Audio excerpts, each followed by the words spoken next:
Радиотехнологии сделали всемирным достоянием ногайские песни из фонда нашей телерадиокомпании. О том, как народные мелодии находят своих героев и как вторая жизнь песен становится вечной, в репортаже Руслана Куркмазова.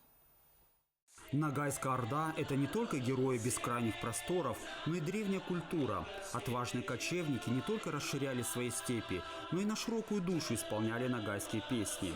У Золотой Орды были и Министерство обороны, и вдохновляющее Министерство культуры. Грустно и торжественно звучит домбра над теплым дыханием ногайского костра. Печаль столетий, энергия преодоления, восхищение неутомимой красотой природы – все способно передать домбра, которая была особой, нежной привязанностью композитора Зинеева. В фонде нашей телерадиокомпании хранится культурное достояние народов Карачаево-Черкесии. А достояние должно быть доступным. Доступным всему человечеству. И первым на мировой пьедестал полностью выведен ногайский композитор Залимхан Зинеев.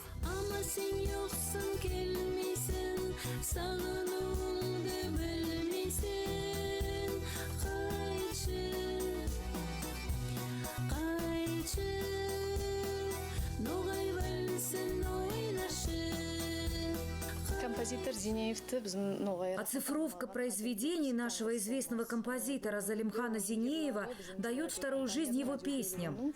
Бесценный фонд радио, технологии и телевидения делают чудеса. Услышать можно не только мелодию ногайских степей, но и увидеть красоту бескрайних просторов.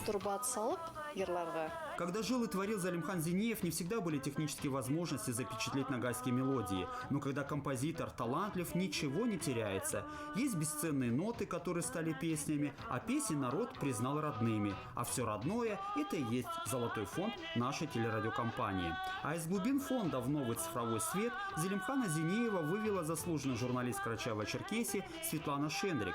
Она создала документальный фильм и дала вторую всемирную и вечную жизнь произведениям ногайского композитора. Люди были очень обрадованы, а молодежь была многое приятно удивлена. Потому что вот тот звукоидеал, который создал Зинеев в своих произведениях, это новый звукоидеал ногайцев Российской Федерации.